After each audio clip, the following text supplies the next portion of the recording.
Welcome. I'm Kim Wright, and this is the fifth and last of the installments of the Integrative Law Lab.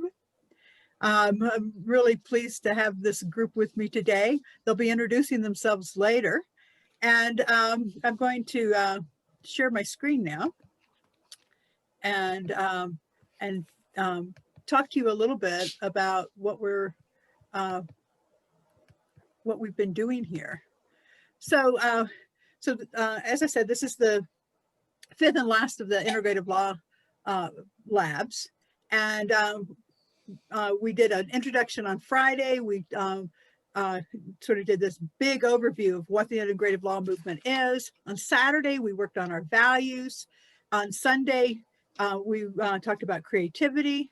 And then yesterday, we talked about becoming systems change makers and looked at systems change and some of the ways that people are working to change the system. And so today, it's about evolutionary consciousness. And I'm going to give you an introduction to something called spiral dynamics, and we've got a panel of conscious law experts. So this is sort of the diagram of the integrative law movement and how the pieces fit together. And we have actually Cutting Edge Law is the old website, and we are in the process of moving all of that to integrativelaw.com. Consider it under construction until the end of the year. And then after that, it should be a really vibrant place to go find out all about everything in the integrative law movement. So I'm going to give you like the most superficial explanation of spiral dynamics, which is about sort of an evolutionary consciousness. And there's a more complex examination of that at this link. This slideshow will be posted, but if you go to the integral leadership review.com and search legal systems, you'll find it without having that big long link. So right now on the planet, we have a lot of different values and awarenesses available for people to be seeing the world from a different worldview. In spiral dynamics, which was created by the psychologist Claire Graves and then also written about by Don Beck and Chris Cohen, there's this idea that we are evolving through consciousness, both as our individual selves and as society. And so there's this 8-stage spiral, and that's why it's called spiral dynamics. The colors are made up. It's not based on any other disciplines. It's not the rainbow. It's not the chakras. It's just they made up some colors so they could talk about the different ones in the way of, just like shorthand. But they did a lot of scientific and psychological studies. And the thing is that each one of these is actually influenced by our life conditions and the complexity. So complexity requires us to expand our consciousness. Each one of these has a positive and a negative kind of connotation. So for example, in orange, which we'll talk about each of them individually, you might be like doing a lot of personal growth and making yourself better and succeeding and making a lot of money on one end of the spectrum. But on the unhealthy end, you might be like destroying the environment, because you don't have the awareness of that. It's really about what are your intentions, not the actions. And so sometimes we talk about things like, oh, well, that's so orange, or that's so purple, but we really don't know unless we interview the people. There's a personal level to this and a societal level to this. So that like sometimes I'll talk about it in terms of a history, and sometimes I'll talk about it in terms of self. And we tend to have a hierarchical approach to things, and this is not like, it's not better to be orange or better to be yellow. It's like it's not better to be in kindergarten and it's not better to be in the second grade. They're environmental circumstances that are influencing us. if you want to know some of the applicability of this idea, it was actually the basis of South Africa's transition under Mandela. And there actually, Don Beck has written about that. And the movie Invictus actually tells one of the stories that it doesn't have Don Beck in it, but if you've ever seen that movie, it's about the rugby championship and how that brought South Africa together. And that was very intentional and part of the spiral dynamics. So I'm just giving you that little bit of an overview before we talk about each level. The other piece to keep in mind too is that each level is sort of cumulative. It's I like the Russian dolls image. It's like different societies, cultures, and subcultures, as well as entire nations, are at different levels, and we call them centers of gravity. So, for example, I'm really strong in purple, even though that's sort of one of the so-called lower ones, in being very family oriented and things like that. But I'm also, I also have a lot of attention on other areas. So these are like our systems within our systems. So the first one to think about is survival. Now, in our personal lives, survival is, when we're babies and we are completely dependent. And, we're just crying and waiting for somebody to come. We don't have a lot of distinct self. We're not kind of interacting with the family. But it also exists like in history, in sort of the primitive times, and today around homelessness and drugs and things like that.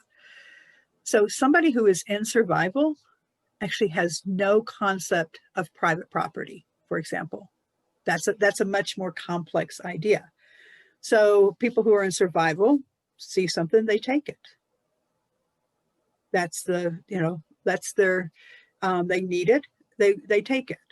That's part of their mental construct, is that, that sense of survival is paramount. I actually have spent a lot of time with people who are homeless. And the one person that I know, I actually saw her. I took her to the grocery store, and first of all, she used her food stamps to buy like cases of Coca-Cola, because I mean, like the idea of having like vegetables or whatever, that was not like her sort of addiction to caffeine, and her desire for the sugar and all that overcame any kind of bigger process. But the thing that really impressed me was that like her awareness was just like this, like people around her were like with their carts and all that, and she drove her cart as though she was the only person in the world. And people were like, trying to get out of her way. And, she drives it up between the cars, and some guy's trying to open his door. She's just like completely like this, this is all she can think about. And it really gave me that sense of like the world is focused on what I want right now, what I need right now, and there's actually no future. The next color on the spiral is purple.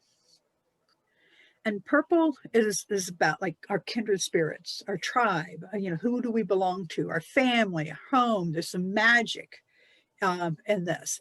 And so, you can look at it in terms of, some kind of a tribe, or you can look at it as, these are my people. These are, and this is where I say I have a lot of purple. And there's actually a way you can test your levels, but there's a test. I think Values Match offers it now, and so I know I'm the tribe builder for the integrative law movement. I'm looking for who are our kindred spirits. That's the way I sort the world.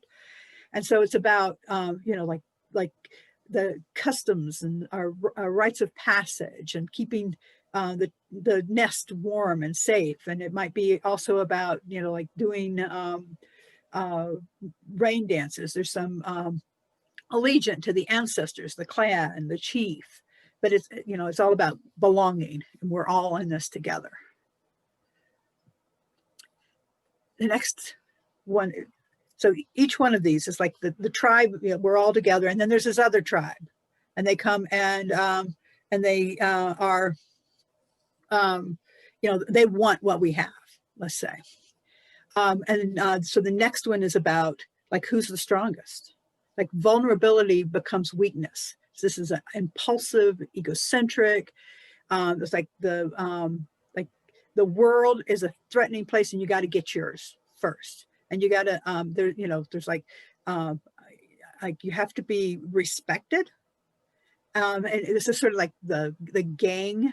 Like, you move from these are our people to gang mentality is another example of this red meme.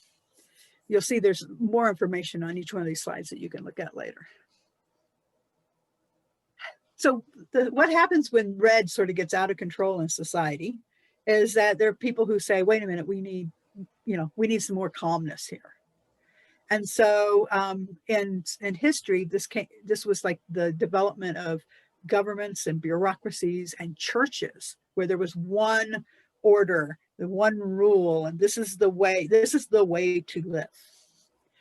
And so, police, order, there's hierarchy now. There's somebody in charge whose word is more important than mine. And it's not just about whether I'm stronger, it's about their position.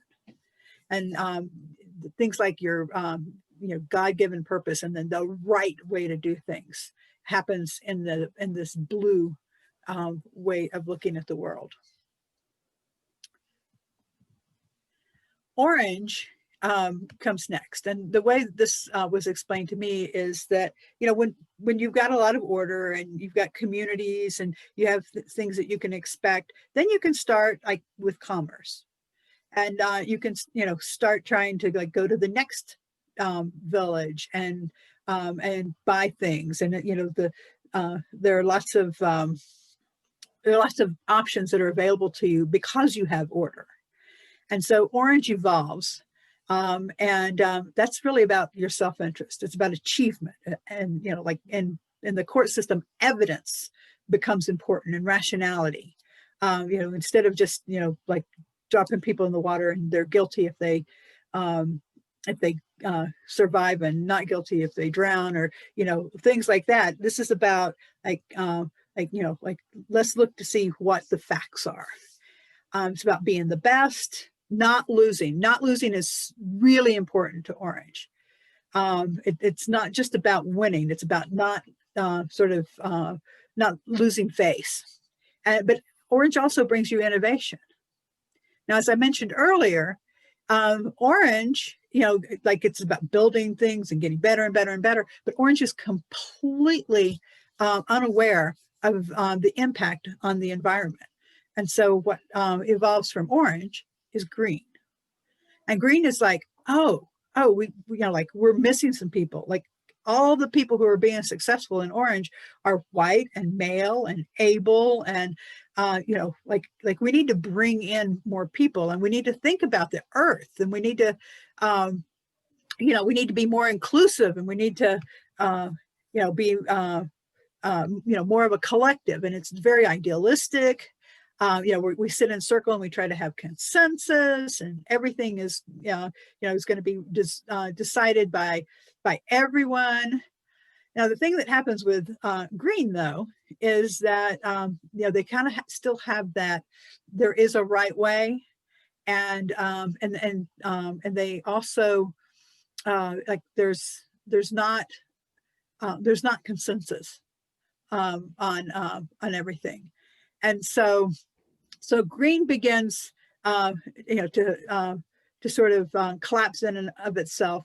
And at some point, there's this shift from what they call first tier to second tier, where in the second tier, which begins with yellow, you actually can see all of the others and sort of what works and what doesn't work. It's more integrative. It's about being flexible and having things flow. the systems and workability and synergy, and that's yellow. And that's the first stage of sort of this this next level of consciousness. And then the next level after that, which is very, very lightly populated in the world now, is this idea of the holistic mean turquoise, which only evolved in the last 30 years. And that is that the world is a single dynamic organism with a collective mind, that we are all interconnected, that there's this compassionate whole, and that everything connects. It's ecological, it's intuitive, it's cooperative, it's interconnected. We don't have a lot of experience with this level. In fact, we don't have a lot of experience with all of them, all the last three. So I said before that this is about how, so what are your intentions? Like, so the action is I contribute to charity. And so if you're in survival, you are the charity. You're not the person. You don't have any sense of giving to someone else. But when you start moving into purple, then you maybe will give to charity because these people are family, or my tradition requires that I care for this collective. The red says, oh, well, this shows how powerful I am, and it gives me status and influence. Blue, my religion demands me to care for those in need. Orange, it's good for my public image, and it shows that I'm successful, that I can give. Green is we should create harmony and care for all, and it gives me a good feeling. And then yellow is that to make our world function, basic needs for all should be taken care of. If the system can't provide, then charity is needed until the system is fixed. So, you can see each one of these has a different motivation, but the action is the same. So I mentioned that that the last few colors are not, oops, I didn't even touch the screen, are not as common. There's still lots of people for whom the center of gravity is purple, a lot of red, and in fact, I think we're seeing more of that in the world than we did for a while. It's sort of like we've regressed. And the blue is probably the one that's the most predominant.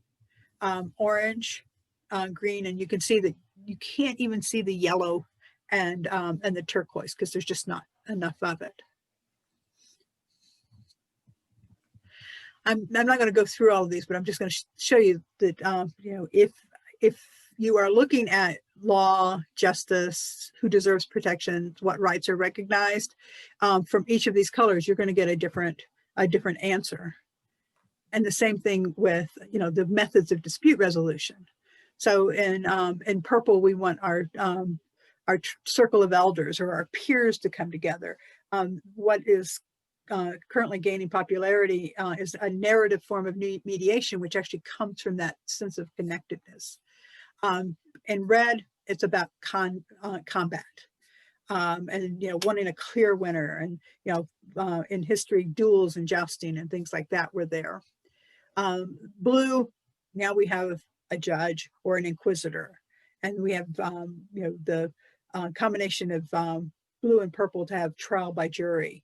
This is where the witch trials occurred, and but also the rule of law began to emerge.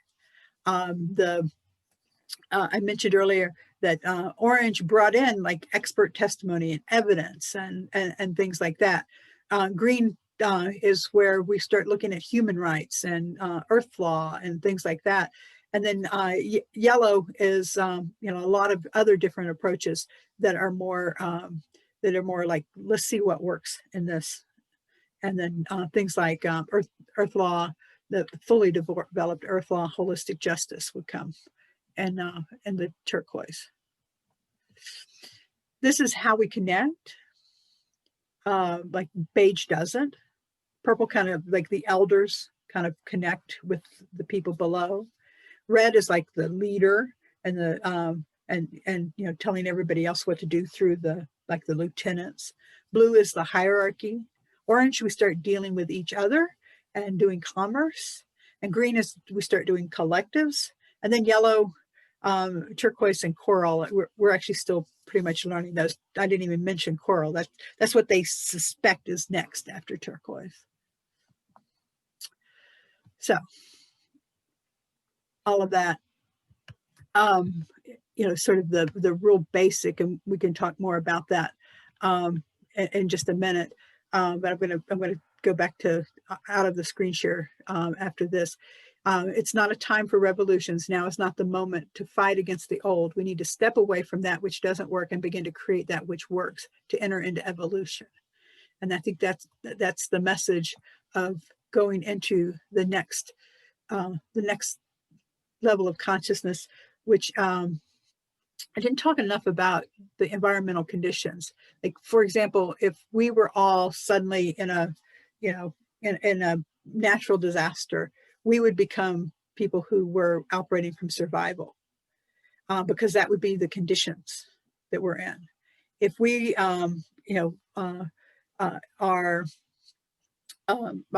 sort of in a war, we might access the red, that aggression in ourselves, or we might access some other level that, going and being with our family in purple to avoid it, or something like that, because the life conditions help to define where we are. So I'm gonna just introduce as a group this panel of people who are going to talk with us about all of this and about what they're doing and how they're bringing consciousness into their law practices. We have Jacqueline, Catherine, Anna, and Mark. And I am going to stop sharing so we can have our conversation. Who else has joined us in the meantime, I think? All right. So first of all, any reactions or questions? I just took a 2-week course and gave it to you in 30 minutes. So Kim, I'm assuming that it's not one or the other, but it could be also a combination of colors for each person. Yes and no. Most of us have a center of gravity. That is like the place where we make most of our decisions. But like I said, like I have a lot of purple, and so a lot of my decisions are made from that family orientation. But then I also have like I have some green and some orange, and I actually have very little orange. Like nobody wired me to focus on money, which is a big piece of orange. But I did focus on being the best, in a lot of my career. Being, that's part of why I became a lawyer. It's part of being the best. And so each of us is sort of the kaleidoscope, but we have one place that we're operating from that is given to us by our environment and the level of complexity we're living in. Yeah, thanks. Any other questions? Comments? Some of you who actually know more about this than I do probably could add a lot. I know I've just like skimmed it. I just have one thing that came up for me around complexity. I'm not sure exactly where it will go, but I feel like there is an experience of growing complexity and then a collapsing of complexity back into simplicity. Like that for me is the highest, for lack of a better word, state that I experience, is a state that is just a collapsing of complexity into a simplicity of, here I am, and there's nothing to do, and there's nothing to know, because all is as it is, and I am in a state of flow. And so anyway, so that's the only thing that comes up for me, and just a query around the relationship with the environment, or the way integral theory privileges the environment and how that'll shift, I guess. In the higher,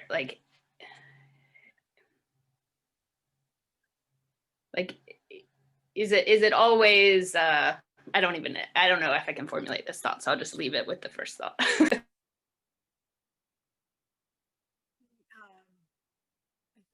think the environment is much more important to people in survival and in that sort of purple tribal awareness. And then we sort of lose it and start being focused, like especially red is very me focused. And then we kind of go through until we can reawaken that. I think that would answer your question. I'd love to jump in there actually on that, what Catherine was saying about the about that space, that like part of consciousness that's just one with what is, I think you were describing, and how that fits into the spiral, or if it doesn't fit into the spiral, I think you were kind of saying. In the integral circles that I play in, we talk about stages of development, and this is one of them. The spiral dynamics is the value stage.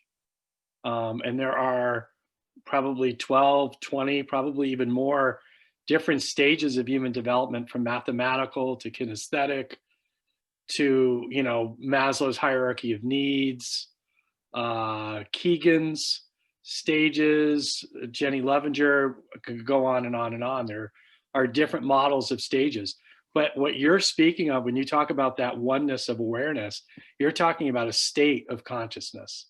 And states of consciousness are different than stages of consciousness. And so, we can be in the gross state of consciousness, which is, what our daily human experience is. And then you can flow into your, more subtle states of consciousness, that you experience in dreaming and in different meditative states.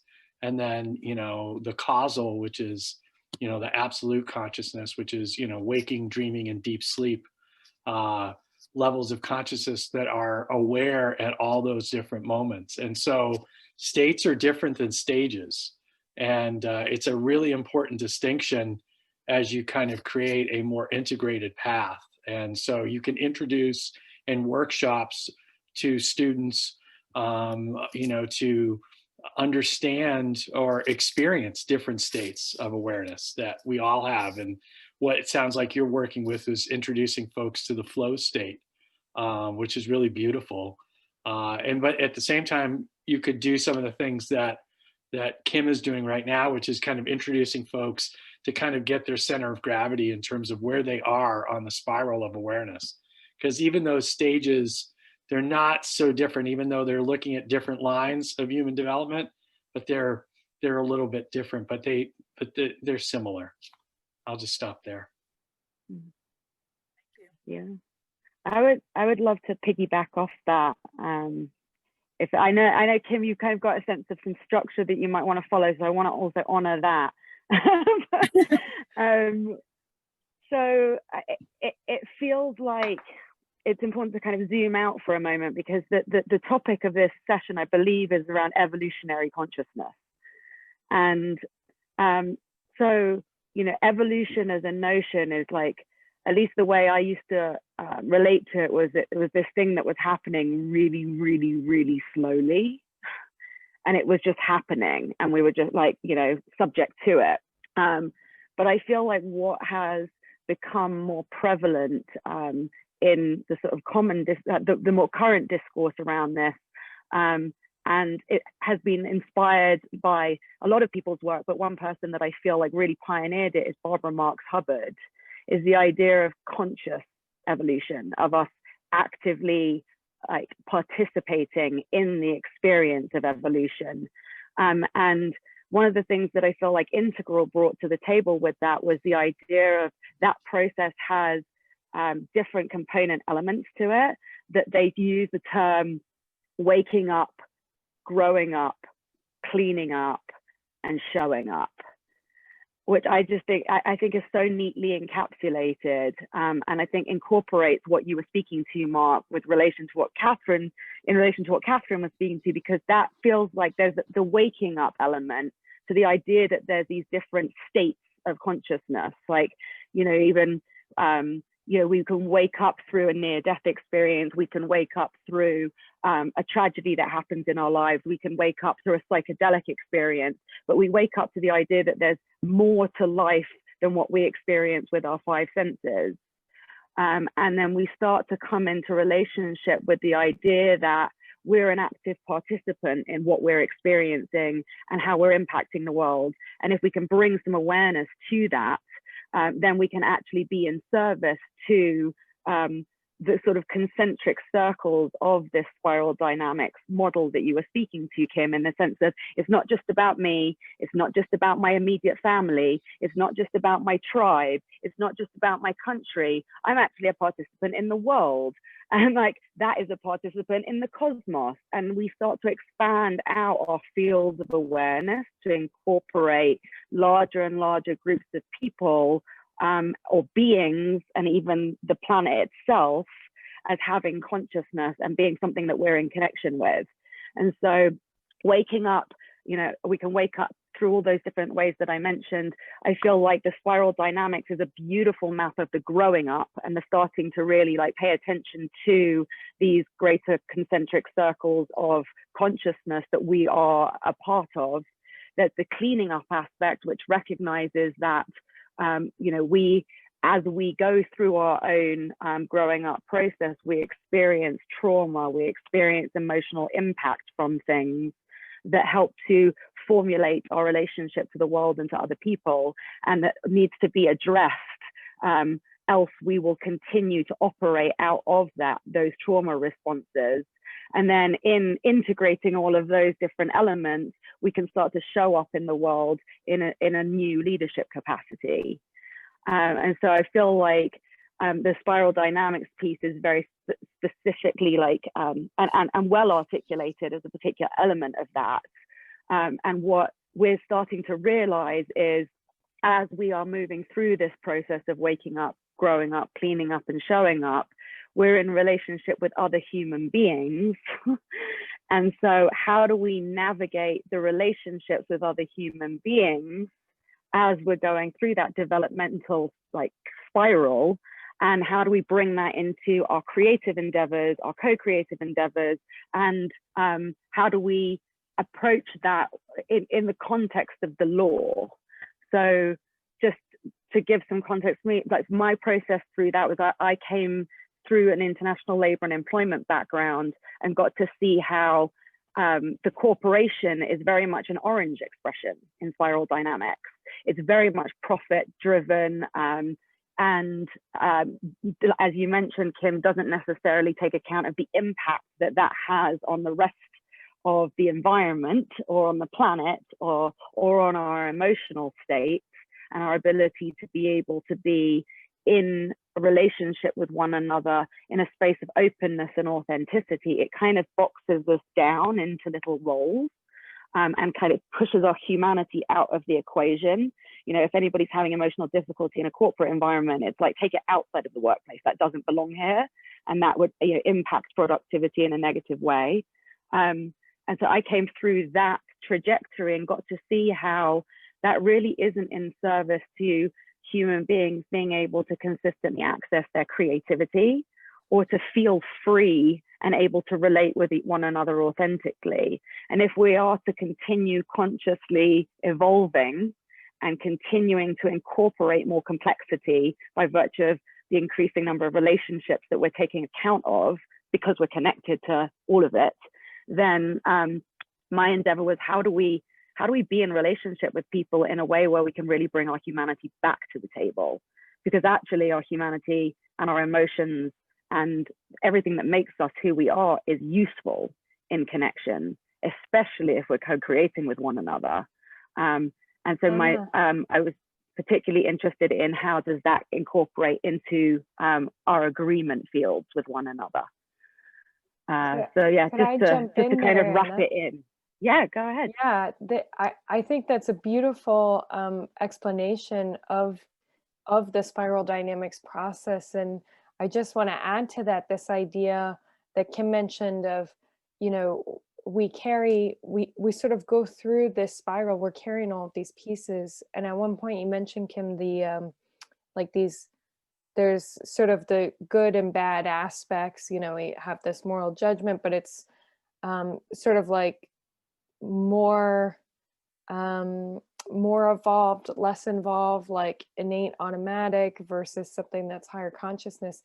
There's a piece of this where we're having an understanding that all of these levels, it really is not hierarchical. There is a way to incorporate these positive aspects of each level, and we carry that through.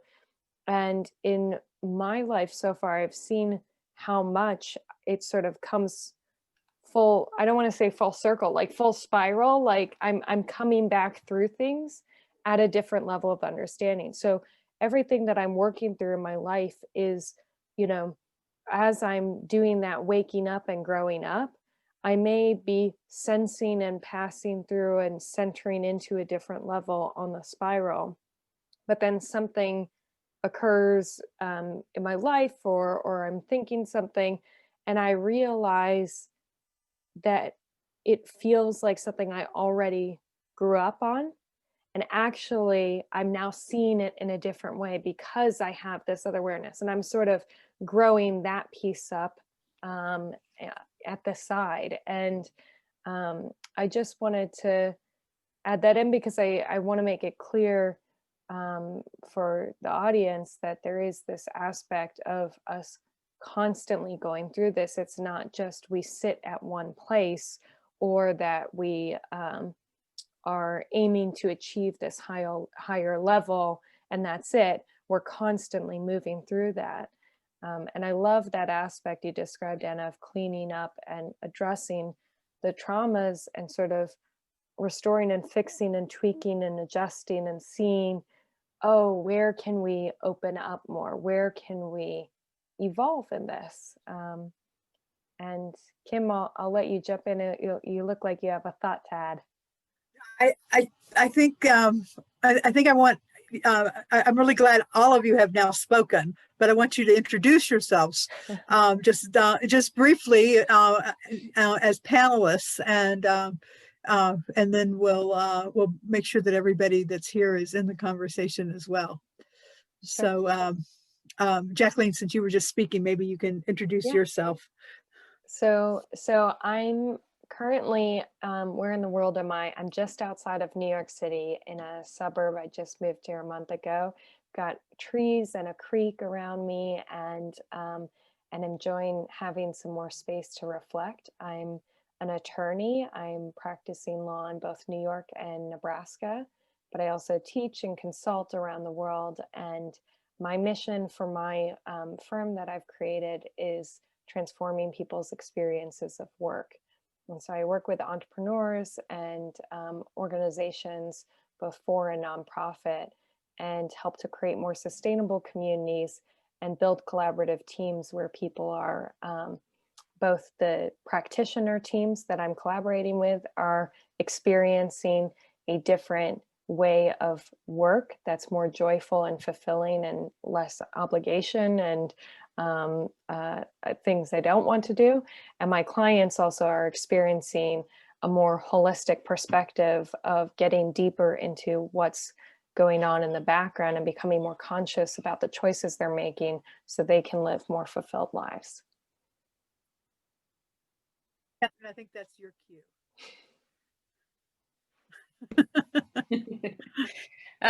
My name is Catherine Phillips, and I have a legal practice in North Carolina called New Earth Legal, but I also consult with organizations that do work all around the world. And my primary focus is on just being a general business attorney for new paradigm businesses, helping people to bridge the gap between the visions that they're pulling through and the law as it exists today. I have an undergraduate degree in public policy and then had a spiritual awakening right after I graduated from college when I was working as a policy analyst, and went back and actually got a master's of divinity and did some trained to be an Episcopal priest in the Episcopal Church, but then was never ordained. But I taught world religions for a long time until about a year ago. I stopped doing that and then went back to law school after that experience.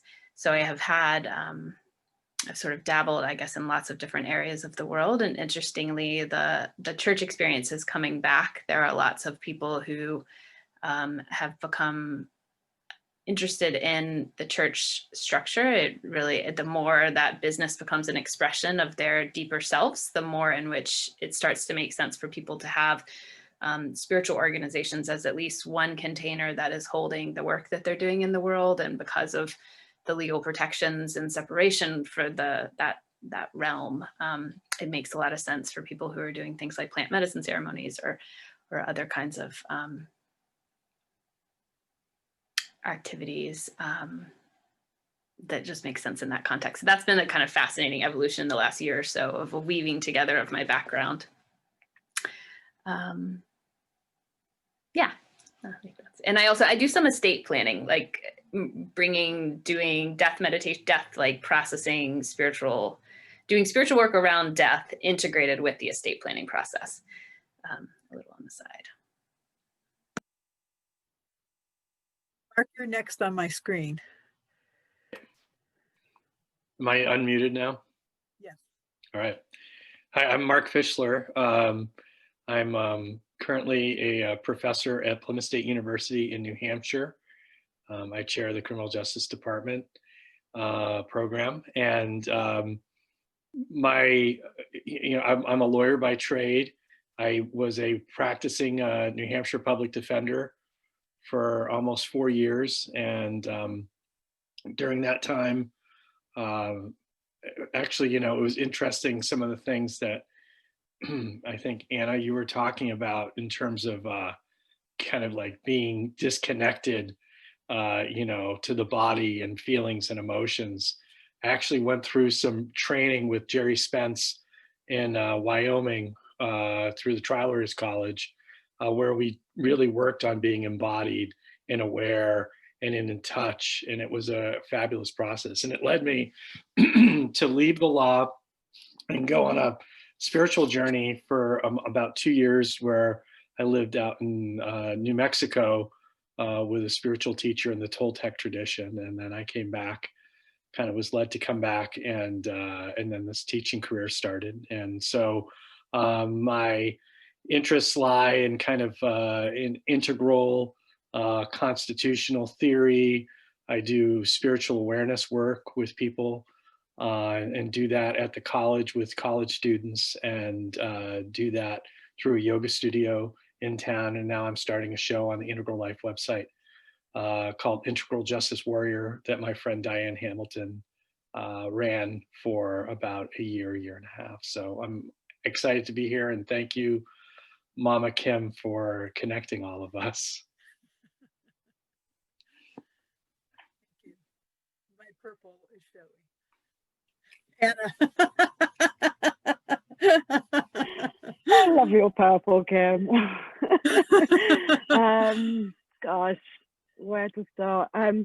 So I started out my professional career as an international labor and employment lawyer, like I mentioned earlier. And I was working in that field in 2008 when the economy tanked. And my role was to lay off thousands and thousands of people from all over the globe. I was kind of managing multi-jurisdictional redundancy processes. And it was a fascinating experience to really see how the corporate world and the way that it was set up in relationship to human beings' capacity and productivity was soul crushing for me personally, and also just how it commoditized human beings. And so that catapulted me out of the law and sent me on what I shared earlier with this group was what I call my cosmic treasure hunt, where I just was following all the signs and synchronicities, and that led me initially into the professional coaching field, because it was the first industry that I came across that allowed you to actually kind of leverage your commitment to your personal development to earn money, and to really kind of focus on accessing human capacity in a way that was in alignment for them. And that in turn led me to see that there was some similar difficulties in the realm of entrepreneurship and self-employment that I had seen in the corporate world. And what I was really interested in, what I kind of was my raison d'etre and my sort of driving force inside of me for as long as I can remember, is that I wanted to be free. I wanted to be able to just be myself and to express myself into the world and be able to like live comfortably just by doing that, not having to categorize myself into a particular box and do a certain thing for a certain number of hours a day, where somebody would tell me, you know, how much I was earning and when I could go on vacation, but to be able to do what I wanted in the world and to be able to live in a space of freedom and connection and intimacy and passion and purpose and fulfillment. And I realized that the entrepreneurship journey satisfied some of those things, but not all of them. And it led to a sense of isolation, because I was kind of at the top of a self-made hierarchy when I left the law and started my own business. And I found that it was really difficult to hire people and be in relationship with them in a way that felt healthy and not transactional or dependent. And I was training people in the coaching industry to become professional coaches who were self-employed, and I was noticing that only about 5% of them were successful. And so through that journey, it struck me that the ways that we were organizing ourselves to create and be generative were really not working very well. And actually, as human beings going through this journey of the dynamic spiral into greater and greater integration of complexity, what I like to call elegantly ordered complexity as we go up the spiral, I realized we needed other human beings with diverse gifts and talents, and we needed to be able to stay in relationship with them through the co-creative journey. But what I saw was that about 95% of startups were failing, and largely because people were falling out with each other.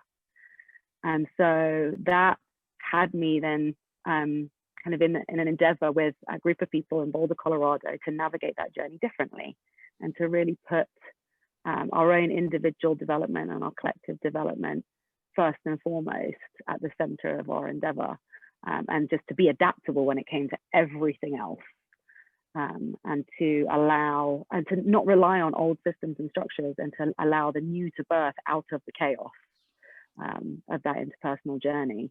And so, yeah, that's the journey I've been on for the last 5 years. And in recent times, the last few months, it's sort of codified itself into a journey around coming into aligned agreements with one another, and to incorporate nature-inspired infrastructure, the way, just coming back to the organic way that nature does things, and surrendering to that.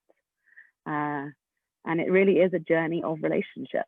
That's what it comes down to, is how can human beings be in relationship with one another and navigate the trials and tribulations and the triggers and the traumas and the expansion thresholds that we come up against in our own growth journey, and to stay with our hearts open to one another, or to learn how to open them back up quickly when they close with one another, so that we can continue to come from love ultimately in this experience.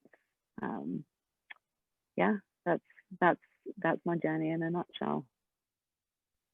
Thank you all. What a great group. I want to open it up for more conversation and questions and comments, you know, among the panelists and certainly among those of you who have joined us today.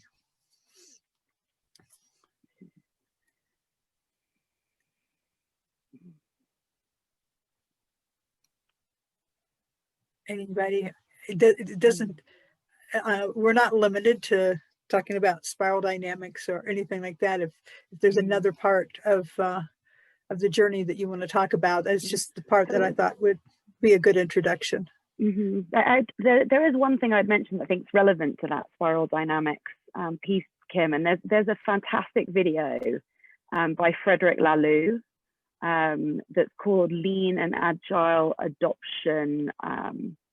Lean and Agile Adoption with the Laloux model, and it actually takes you through how organizations shift through the different levels of spiral dynamics, and how it changes their, the values change and the focuses change, and the relationships with one another within the organizations change, their purpose changes as they go up the spiral. So I just wanted to mention that in this context as a video that's worthwhile looking at, Lean and Agile Adoption with the Laloux model, I believe it is, because I feel like that it's particularly relevant in a context where we're dealing with legal infrastructure and organizations and organizational design, which it feels like is a common theme amongst the panelists here.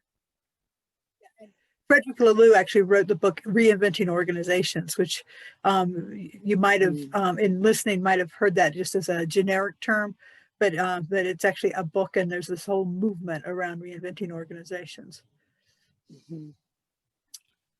Oh, great. Yeah. We just got it in the chat. Yeah. I hope that's the right one, Anna. Excellent. Thank you. I think Thank you, Leslie. Yeah. Yeah, and I'll just say definitely that Laloux's Reinventing Organizations is, I think, I'm asking Kim because she's been here on my journey the entire time, basically, but I think that's pretty much what launched me onto this journey and sort of started that waking up process. Certainly one of them. Yeah, I met Jacqueline when she was in law school. She's ruined forever. Yeah,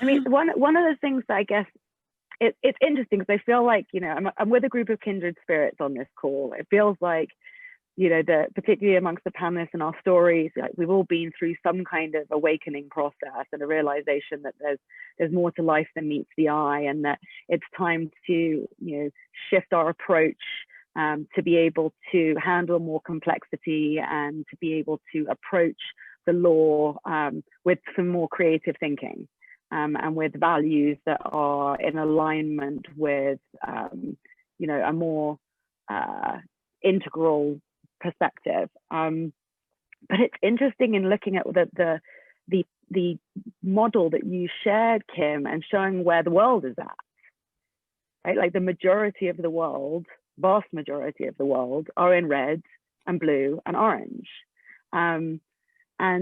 And so it feels like there's an invitation there to really meet the world where it's at in terms of our approach to the legal system. So it raises the curiosity for me of, are we here really, is our purpose to create new systems for those who are like organically waking up into the higher levels of consciousness, to have systems and structures to be able to rest into and to be able to support them almost with a kind of like escalator into second tier on the spiral, the yellow and the teal and the coral and who knows what's after that. It's our job to create the systems and structures that can kind of steward them between paradigms, or is it to bring, and obviously it's not black or white, part of the idea is to be able to hold paradox, as you're going up to the higher levels of consciousness. But I'm curious what meeting them in the current predominant mindsets and value systems looks like from a higher perspective or a more integrated perspective. And I'm curious to hear what the other panelists have to say about that. Yeah, I'll let the other panelists speak first, but I'll probably address that too. Yeah, I mean, I do feel like sometimes, or not sometimes, I have frequently had to pause and like remind myself to turn back. like I can get I don't know how to phrase it exactly. It's like where conceptually I can be in a space that isn't quite ready to ground in terms of where organizations are or businesses are or money flow is. And so I feel like that has been an exploration for me of in my own practice, being willing to turn back and just, it's something I've been sitting with as of late is my work relevant? What would it look like for the kind of work that I do to be relevant to a broader spectrum of the business world? And I have had some experiences with that lately that are interesting to me, of just interfacing with more traditional businesses and seeing that there are aspects of the way that I practice law that are also attractive to them, like these little points of connection.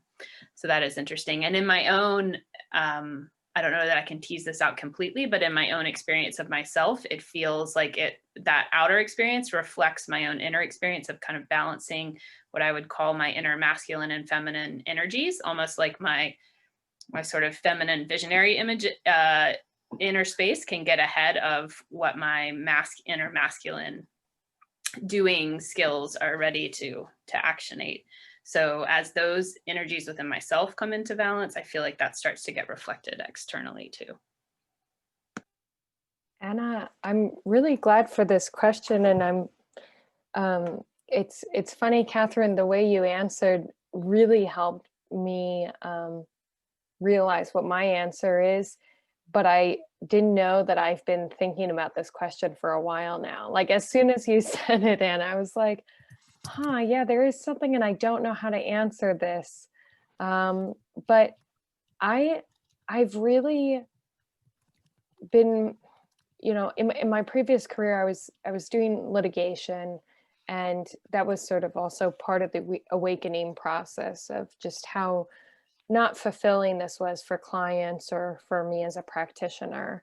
And I see the way that I work with clients now is so incredibly that just by offering a different path, it's almost like I received an email the other day that a client said, this is so refreshing. Like I've spoken with other attorneys and they've never talked to me the way you have. And it's not so much about me individually being so amazing, but just this process of having a more holistic perspective, having a human relationship focused perspective of how you connect with clients and analyze the legal issue as one piece of their full life and their whole life, and how do you bring those parts in. And I understand what you're saying, Catherine, this dynamic of, well, how, for the people who aren't ready really to self-reflect or deepen in, how do we interact with them? And this being sort of the more major traditional approach. But I've been feeling called more and more not to address that part of it at all. And I've been witnessing that the more I offer an opportunity, that sometimes just asking the question opens up that awareness for people, allows them the space to feel the things that they haven't felt before, or the freedom to reflect and think about and talk about things that nobody's ever asked them about before. And I've been surprised in a lot of levels where that happens. And I worry that if we focus on turning back and seeing how can we lift others, that may be embodying, like taking us down the evolutionary consciousness path, actually, because it's an aspect of sort of control and how do we up here like bring others. There's something in there that like I find I'm not resonating with. And I don't think that's what you're talking about, Catherine, but I just want to draw awareness to that of that dynamic. And instead of just by being examples, I think that has far more power than we realize. And being a space where people can talk about these things where they couldn't before, I think that's going to have a far greater rollover impact. Mark, what do you think? It's you know, it's the deepest question going, you know, and I think we are, there's a term in our circles, it sounds like, Anna, some of our circles sound similar to me, of being a universal donor, right? And so that requires an enormous level of humility and self-awareness, which are some of the things, Jacqueline, you've been talking about.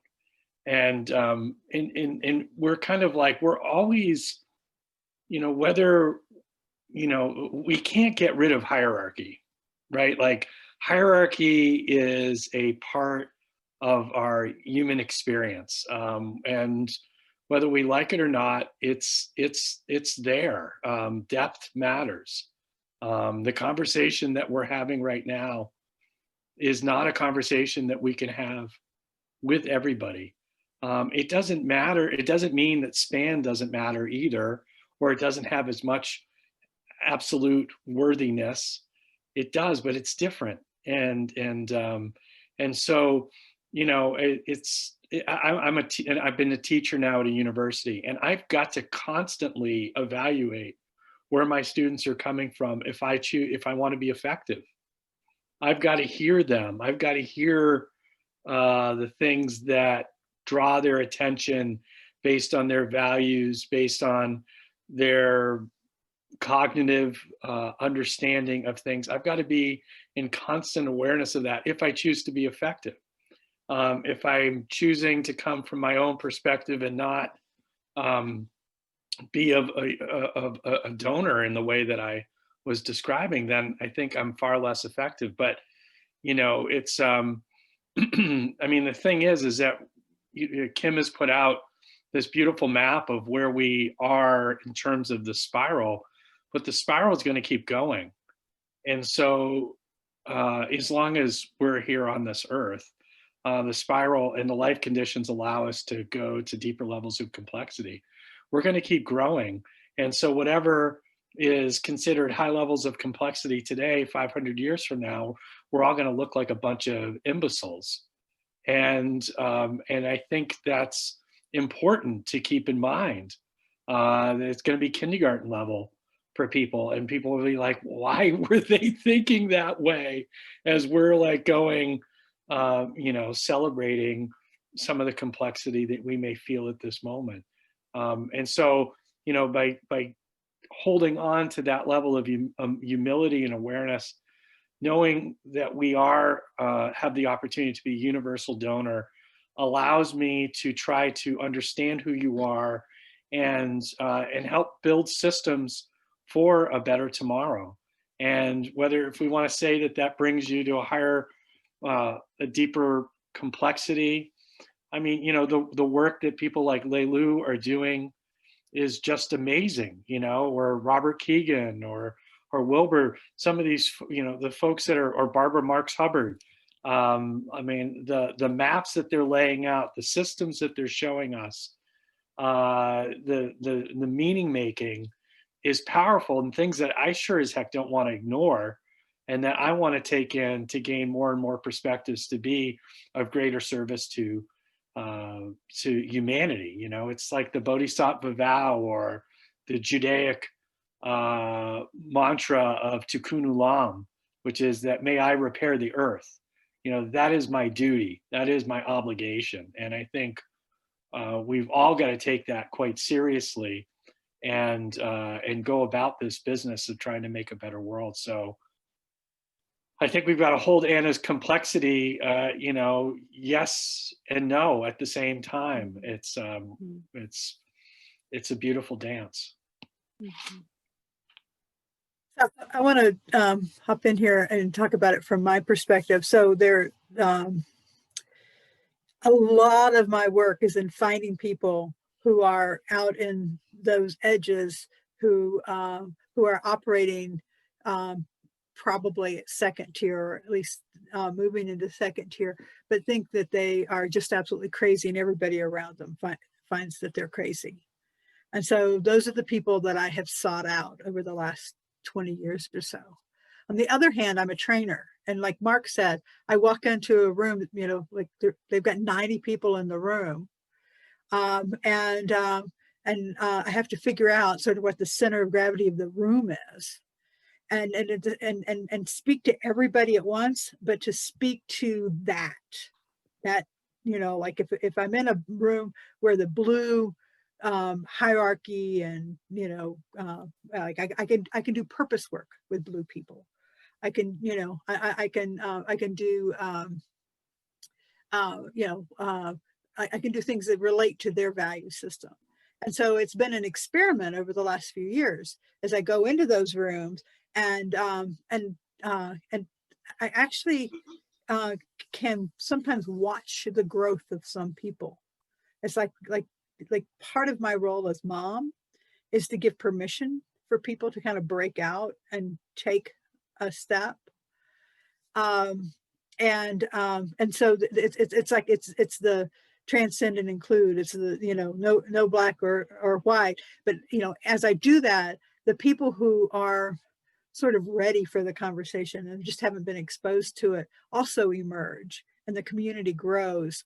And then, you know, we have like I have clients who tell me that they've had more personal growth from doing a conscious contract than they have from, you know, therapy, or, you know, any of their spiritual work or whatever, that doing a conscious contract has helped them sort of, you know, expand their consciousness in a completely different way. And so I you know, it is, you know, it's a kind of complexity with all these things happening at the same time. So I'm collecting the second tier lawyers at the same time that I'm also, you know, I'm helping people adopt new ways of practicing law at the level that is appropriate for them, and the society they live in.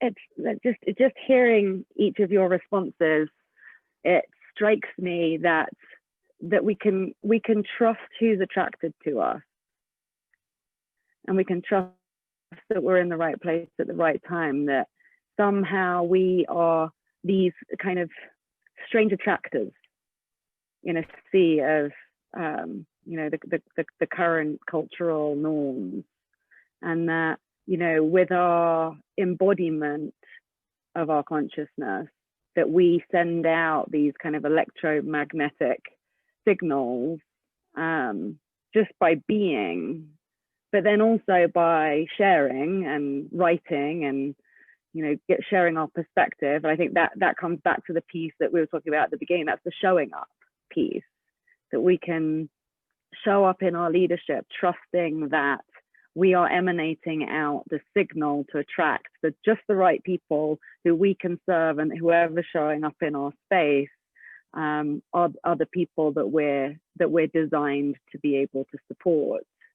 And I really resonated with what you were saying, Jacqueline, like the idea that just by bringing our perspective to those people, a kind of more expanded perspective, we're able to hold them in a higher possibility than maybe they even hold for themselves, which in and of itself is a gift.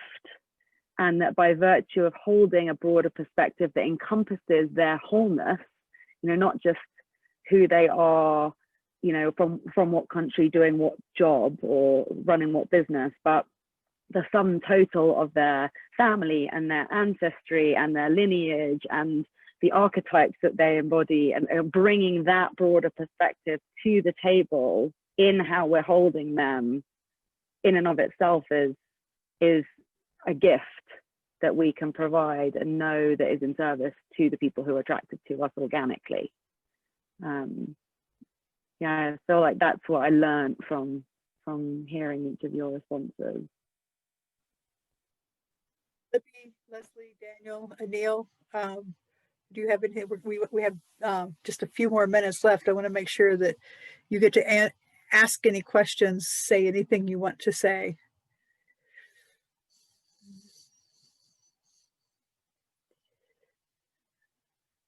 Oh, looks like we lost Libby.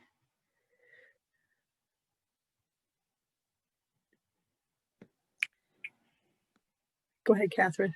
I just had one thing that came up for me as people were expressing their answers, that very grateful for the way that they were all expressed, and I agree with this. Like, we are at our most potent when we are just being who we are and trusting what comes to us.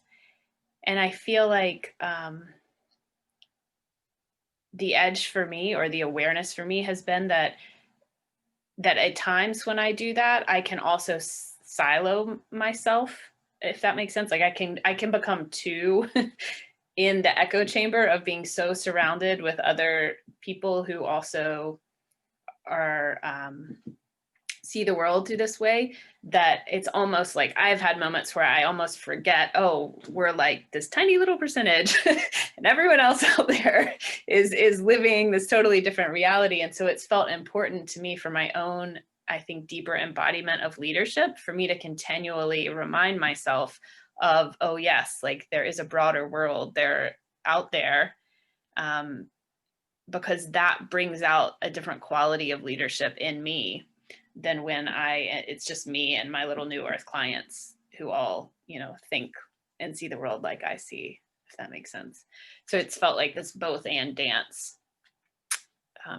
in my own process. What I have to do is go home to my family. Yeah, I am for me now, but I've been in a little bubble the last 9 months. Yeah. There's a much different world out there. Yeah, right.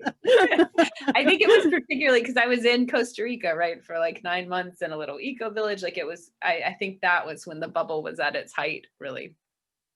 Mm-hmm. It's pretty wonderful to be in the bubble, but it's nice to know that there's another world happening around us. Right. Something else? Hello. I think. Hi, Daniel. Hi. So I'm Daniel from Kenya. I'm an in-house counsel with the airport. Actually, this is the first time I'm hearing about the spiral dynamics. It's been a very reflective discussion. I think it happens personally, or how I can relate personally, is on a very unconscious level. So it's quite interesting what the discussions have been. I think it was, I can't recall if it was Anna or who. Yeah, I think it was Anna who just posed a question on how you reach out.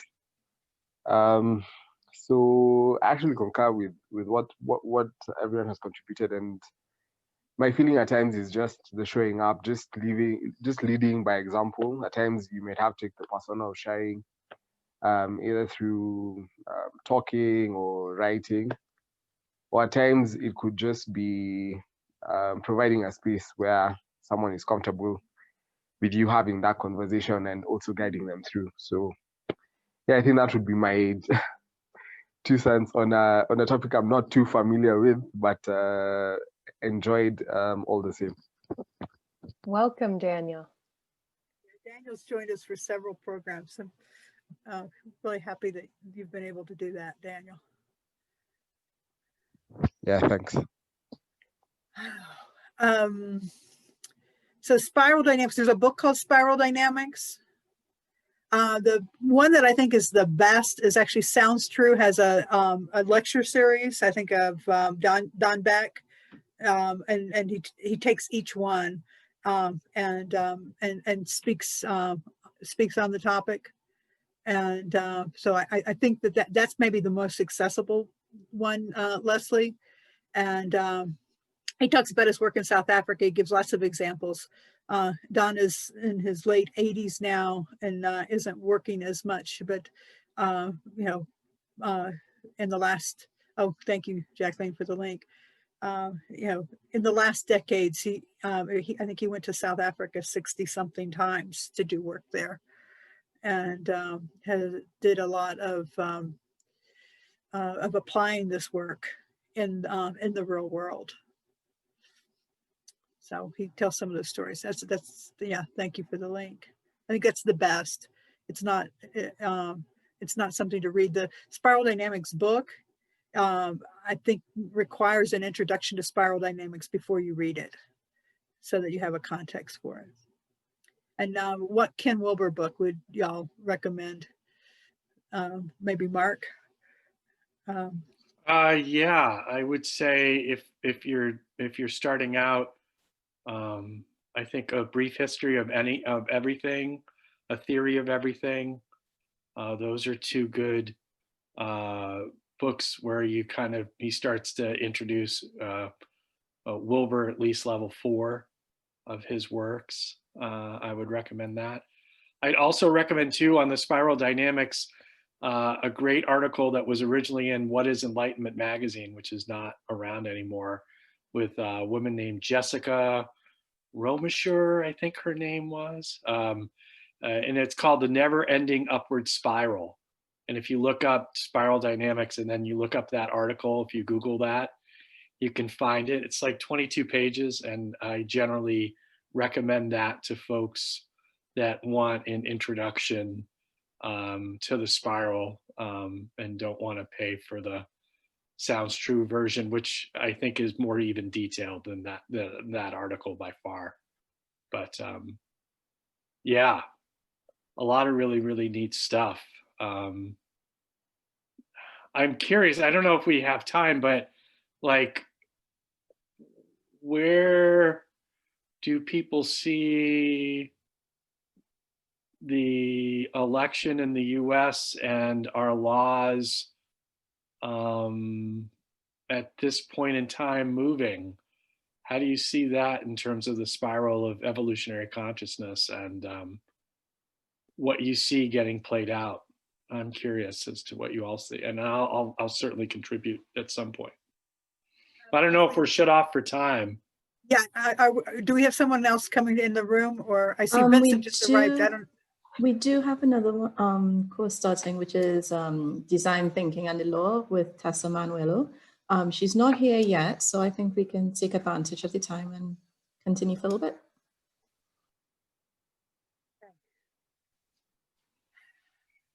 Yeah, who wants to start? I'll mute. I actually have been following Margaret Wheatley. I stopped following her because I didn't like what she had to say publicly for the last couple of years. And then I was on a panel and she was the speaker before. And so I had to listen so that I could be aligned with, like at least be responsive to what she had to say. And so she's been like all about fixing systems and reforming systems and doing all sorts of, repair work on systems her whole career. And she's decided that we should just give that up, that the dominant system that includes the politics and, the climate and, all of what my friend Sharif Abdullah calls the mess of all the things that are happening, basically that we're in collapse, and that no election is going to change that, and that and so I've been looking at her model and thinking, okay, well, what is, if we are in collapse, no matter what happens, then what is there to do? And so that's where the work that I've done with that, like collecting the Teal / second tier lawyers comes to mind for me, as I think that this is a time that we have a lot to offer. And so I've been pondering that question of, how to bring that energy to the current process. So there are a lot of people who are out, like, you know, fighting for stuff that, and spending a lot of energy fighting for stuff that I don't think is, I don't think it's good energy spent. That especially if the system is actually going to collapse, then I start seeing it as compost. So that's my answer to that. And by the time people listen to this, the election will be over, and no telling what they'll think about this. This is one of those, it doesn't take 500 years for the perspective to shift. That feels true, what you said. That feels true to me too, that that we're in a process of collapse, and that the decision is really between what form that collapse takes and maybe the time, how ugly it gets, as opposed to a choice between collapse and not collapse. Like that just doesn't seem to be on the table with the election to me intuitively. I've felt for a while that the most important work is really building what comes next, so that if and when that collapse occurs, as much of that system is in place for those of us who are able to see it coming, so that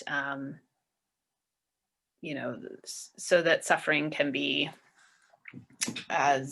so that the transition can be as easeful as is possible. And that I do feel a sort of like sense of responsibility on those of us who can see this coming, of like, the more work that we are able to do, the more that we're able to ground, the less people will have to suffer in that transition. Yeah, I don't really like to see it that way. I would like the stability to somehow stay a little longer, but it doesn't feel like it will. Yeah, I resonate with that too. It's I feel like Barbara Marx Hubbard's, you know, our crisis is a birth feels apt at the moment. My sense is we've still got another 4 years of a two-party system, and that 4 years will serve to disenfranchise and disenchant you know, greater and greater numbers of people, and catapult them into the possibility of new ways of being and organizing and relating with one another. There is a sense that there's the possibility of an independent coming to the forefront over the course of that 4-year period.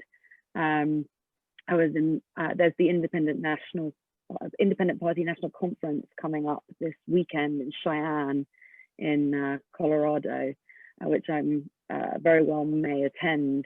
And there's a person on the ticket who is, I don't know if you've heard of him, Brock Pierce, is running as an independent, and his campaign is very much about the legalization of psychedelics across different states, all different plant medicines. He is at the forefront of the decentralization movement. He's made a lot of money in cryptocurrency and in just decentralized technologies. And so I feel like just even his existence as an independent national holds a promise of something new, whether it's him who it materializes through or not.